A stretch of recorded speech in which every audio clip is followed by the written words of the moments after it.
जब immovable property से related कोई भी केस कोर्ट में पेंडिंग होता है तो क्या उस प्रॉपर्टी को किसी थर्ड पर्सन को ट्रांसफर किया जा सकता है। हेलो एवरीवन, मैं हूं असगर रहमान और आप देख रहे हैं लॉयस्कोप। तो आज के इस वीडियो में हम section 52 of transfer of property act 1882 को देखेंगे, जो कि transfer of property pending suit relating thereto की बातें करता है। तो आइए देखते हैं। सेक्शन 52 का ये जो हेडलाइन है वो बात करता है लिस पेंडेंस की। लिस मीन्स सूट और पेंडेंस मीन्स पेंडिंग। तो ये जो डॉक्ट्रिन ऑफ लिस पेंडेंस है, जिसका लैटिन मैक्सिम अट लाइट पेंडेंट निहिल इनोवेटर होता है, जिसका मतलब होता है during a pending litigation nothing new should be introduce.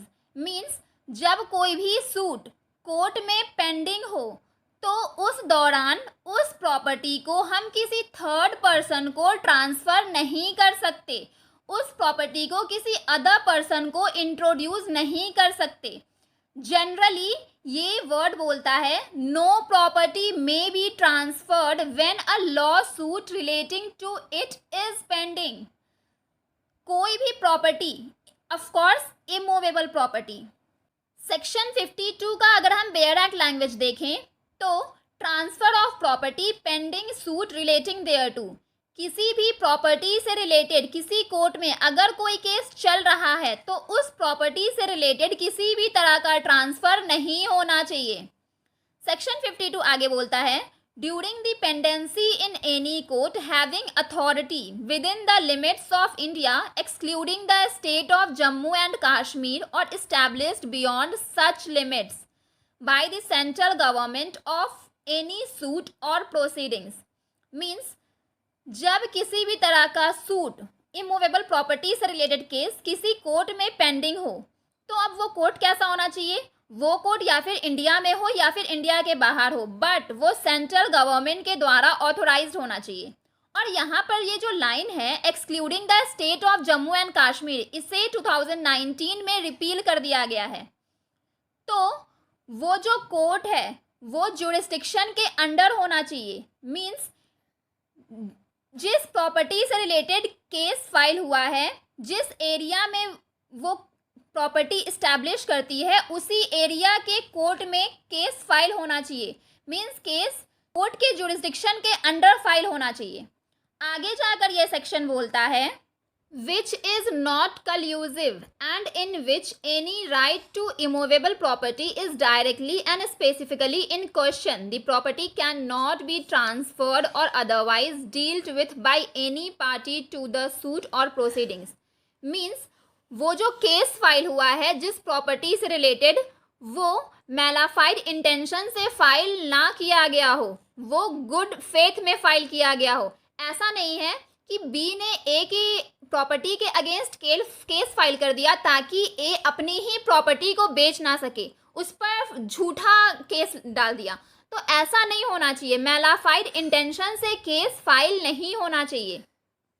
और जब प्रॉपर्टी से रिलेटेड केस कोर्ट में पेंडिंग है तो उससे रिलेटेड कई तरह की राइट्स भी आती हैं, डायरेक्टली और स्पेसिफिकली कई तरह के राइट्स होते हैं। तो जब वो केस पेंडिंग में है तो उससे रिलेटेड किसी भी तरह की प्रॉपर्टी को ट्रांसफ़र नहीं किया जा सकता किसी भी पर्सन को। अब हम सेक्शन 52 के कंडीशंस को देखेंगे। सेक्शन 52 को फॉलो करने के लिए कौन कौन से कंडीशंस होने ज़रूरी हैं। तो suit should be pending in a competent court. Means जो सूट है वो कॉम्पिटेंट कोर्ट में ही फाइल होना चाहिए।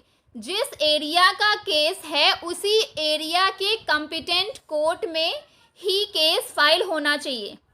नेक्स्ट कंडीशन है the court must be in India और beyond India but established by the central government. जो कोर्ट है वो या तो इंडिया के बाहर होना चाहिए या फिर इंडिया में ही होना चाहिए, बट वो सेंट्रल गवर्नमेंट के द्वारा एस्टैब्लिश्ड होना चाहिए। नेक्स्ट पॉइंट है the suit must be directly and specifically related to an immovable property. जिस प्रॉपर्टी से रिलेटेड सूट है वो प्रॉपर्टी इमूवेबल होनी चाहिए। किसी भी मूवेबल प्रॉपर्टी से रिलेटेड केस सेक्शन 52 के अंडर नहीं आएंगे। The suit should not be collusive. Next point means suit collusive नहीं होने चाहिए। मैलाफाइड इंटेंशन से किसी भी तरह का केस फाइल नहीं किया जाना चाहिए। तो सेक्शन 52 के कुछ कंडीशंस ये हैं। अब हम सेक्शन 52 के एक्सप्लेनेशन को देखेंगे जो जनरली पीरियड ऑफ पेंडेंसी की बातें करता है। मीन्स जो पेंडेंसी का पीरियड है वो कब से कब तक काउंट होगा। तो जिस दिन इमूवेबल प्रॉपर्टी से रिलेटेड केस किसी कोर्ट में फाइल होता है उस दिन से पेंडेंसी पीरियड काउंट होता है और वो पेंडेंसी पीरियड तब तक चलता है जब तक उस केस की फाइनल डिक्री नहीं आ जाती। तब से तब तक के बीच का पीरियड पेंडेंसी का पीरियड कहलाता है। तो लिस पेंडेंस यही होता है कि जब सूट पेंडेंसी में हो, जब सूट पेंडिंग में हो, उस बीच प्रॉपर्टी ट्रांसफ़र नहीं हो सकती और अगर ट्रांसफ़र हो भी जाती है तो वो ट्रांसफ़र वॉइड नहीं होगा, वो ट्रांसफ़र बस पेंडेंसी में चला जाएगा, वो ट्रांसफ़र होल्ड में चला जाएगा। फाइनल डिक्री आने के बाद ये डिसाइड होगा कि जिस पर्सन को पेंडेंसी के दौरान जिस पर्सन को प्रॉपर्टी ट्रांसफ़र की गई थी, फाइनल डिक्री आने पर क्या उसे वो प्रॉपर्टी मिलेगी, ये फाइनल डिक्री आने के बाद डिसाइड होगा। तो इसीलिए पेंडेंसी में अगर वो प्रॉपर्टी ट्रांसफ़र हो जाती है तो वो ट्रांसफ़र वॉइड नहीं होगा बट वो होल्ड में चला जाएगा। For example X and Y के बीच एक प्रॉपर्टी से रिलेटेड डिस्प्यूट अराइज होता है और वो डिस्प्यूट कोर्ट में चला जाता है। तो उस प्रॉपर्टी पर लिस पेंडेंस अराइज हो जाता है। मीन्स वो प्रॉपर्टी पेंडेंसी में चली जाती है। तो उसी पेंडेंसी के दरमियान एक्स उस प्रॉपर्टी को जेड को ट्रांसफ़र कर देता है। तो वो जो ट्रांसफ़र होता है वो ट्रांसफ़र वॉइड नहीं होगा बल्कि होल्ड पर चला जाएगा। डिस्प्यूटेड प्रॉपर्टी पेंडेंसी के दौरान जब ट्रांसफ़र होती है तो वो ट्रांसफ़र वॉइड ना होकर होल्ड में चला जाएगा। तो होता क्या है कि फाइनल डिग्री आ जाती है। तो यहाँ पर क्वेश्चन ये अराइज होता है कि क्या फाइनल डिग्री आने पर ये प्रॉपर्टी वाई को जाएगी या जेड को जाएगी, क्योंकि एक्स को तो वैसे भी नहीं जाएगी। एक्स ने पेंडेंसी में ही उस प्रॉपर्टी को जेड को ट्रांसफ़र कर दिया था। तो फाइनल डिग्री आने पर अगर वो प्रॉपर्टी वाई के फेवर में जाती है तो वो प्रॉपर्टी वाई को चली जाएगी, क्योंकि डिग्री वाई के फेवर में आया है तो वो प्रॉपर्टी वाई को चली जाएगी। लेकिन वहीं डिग्री अगर एक्स के फेवर में आया है तो वो प्रॉपर्टी एक्स के फेवर में ना जाकर, एक्स को ना जाकर वो प्रॉपर्टी जेड को जाएगी, क्योंकि पेंडेंसी के ही दरमियान एक्स ने उस प्रॉपर्टी को, उस डिस्प्यूटेड प्रॉपर्टी को जेड को ट्रांसफ़र कर दिया था।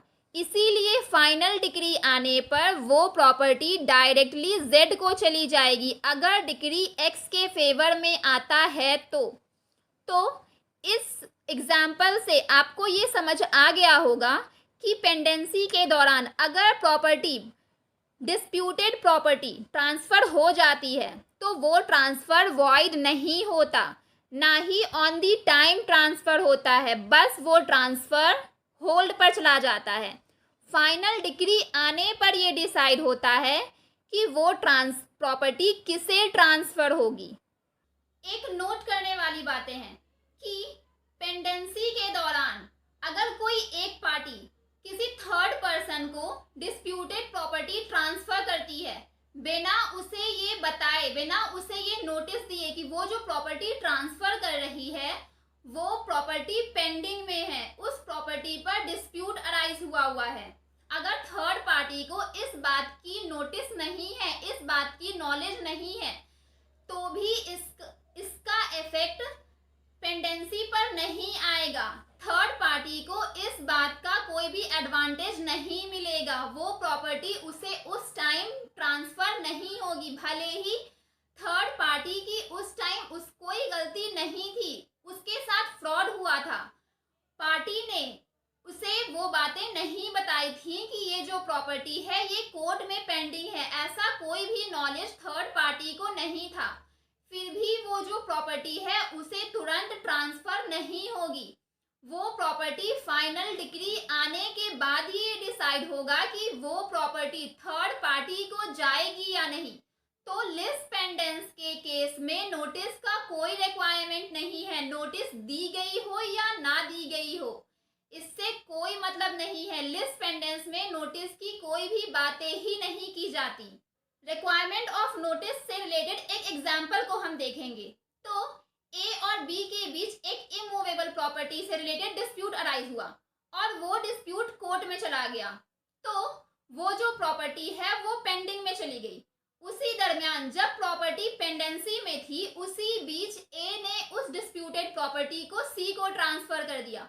लेकिन ट्रांसफर करते वक्त ए ने सी को इस बात की नोटिस नहीं दी कि मैं आपको जो प्रॉपर्टी ट्रांसफर कर रहा हूं उस पर डिस्प्यूट अराइज है, वो प्रॉपर्टी कोर्ट में पेंडिंग में चल रहा है।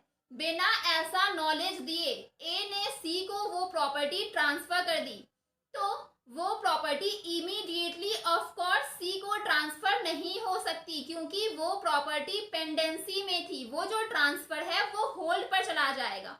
वो ट्रांसफर वॉइड नहीं होगा, बट वो ट्रांसफर होल्ड में चला जाएगा। तो सी यहाँ पर ये क्वेश्चन अराइज करता है कि मुझे इमीडिएटली वो प्रॉपर्टी ट्रांसफर क्यों नहीं हुई। मुझे इस बात का तो कोई नॉलेज ही नहीं था कि जो प्रॉपर्टी मुझे ट्रांसफर हुई है वो डिस्प्यूटेड प्रॉपर्टी है, वो कोर्ट में पेंडिंग है। ऐसा कोई भी नॉलेज मेरे पास नहीं था, तो मुझे वो प्रॉपर्टी इमीडिएटली ट्रांसफर होना चाहिए। तो ऐसा नहीं होगा। इमीडिएटली वो प्रॉपर्टी सी को ट्रांसफर नहीं होगी। फाइनल डिक्री आने के बाद ही ये डिसाइड होगा कि वो जो प्रॉपर्टी है वो सी को जाएगी भी क्यों या नहीं। क्योंकि अगर फाइनल डिक्री बी के फेवर में आती है तो वो प्रॉपर्टी बी को चली जाएगी। लेकिन अगर फाइनल डिक्री ए के फेवर में जाती है तो जाकर वो प्रॉपर्टी सी के फेवर में जाएगी, अदरवाइज नहीं। तो सी को यहाँ पर इस बात का एडवांटेज नहीं मिलेगा कि उन्हें नॉलेज नहीं था कि वो प्रॉपर्टी एक डिस्प्यूटेड प्रॉपर्टी है और वो कोर्ट में पेंडिंग में है। अब हम सेक्शन 52 के लैंडमार्क जजमेंट को देखेंगे, जिसका नाम हरदेव सिंह वर्सेस गुरमाइल सिंह है, जिसमें कोर्ट यह बोलता है कि कोई भी डिस्प्यूटेड प्रॉपर्टी अगर कोर्ट में पेंडिंग में है तो पेंडेंसी के दरमियान अगर उस डिस्प्यूटेड प्रॉपर्टी का ट्रांसफर होता है तो वो ट्रांसफर ना तो वॉइड होगा और ना ही इलीगल होगा, लेकिन वो ट्रांसफर होल्ड पर चला जाएगा। फाइनल जजमेंट आने के बाद ही ये डिसाइड होगा कि वो डिस्प्यूटेड प्रॉपर्टी किसे जाएगी, जिसे ट्रांसफर हुआ था वो या फिर दोनों पार्टी को जाएगी। तो ये जजमेंट आने के बाद डिसाइड होगा। लेकिन सेक्शन 52 के अंडर जो ट्रांसफ़र हुआ था वो वॉइड और इलीगल नहीं होगा और ना ही इमीडिएटली ट्रांसफ़र होगा वो प्रॉपर्टी, क्योंकि वो कोर्ट में पेंडिंग में है, इसीलिए इमीडिएटली ट्रांसफ़र भी नहीं होगा, बस वो होल्ड पर चला जाएगा और वो जजमेंट पर डिसाइड करेगा कि वो प्रॉपर्टी उसे जिसे ट्रांसफ़र हुआ था पेंडेंसी के वक्त उसे जाएगी या नहीं जाएगी। तो ये केस बस इतना ही बोलता है। तो फ्रेंड्स, ये था section 52 of transfer of property act 1882 with landmark judgment. I hope आपको ये सेक्शन काफ़ी अच्छे से समझ आया होगा, क्योंकि मैंने अपनी पूरी कोशिश की है कि मैं आपको ये सेक्शन काफ़ी अच्छे से और ईजी लैंग्वेज में समझा सकूँ। आई होप आपको मेरा ये वीडियो अच्छा लगा हो। अगर आपको मेरा ये वीडियो अच्छा लगा हो तो प्लीज़ इसे लाइक और सब्सक्राइब ज़रूर करें। और हाँ, अगर आपके माइंड में इस सेक्शन से रिलेटेड कोई भी क्वेश्चन रेज हो रहा हो तो आप कमेंट बॉक्स में जाकर कमेंट कर सकते हैं। Thank you.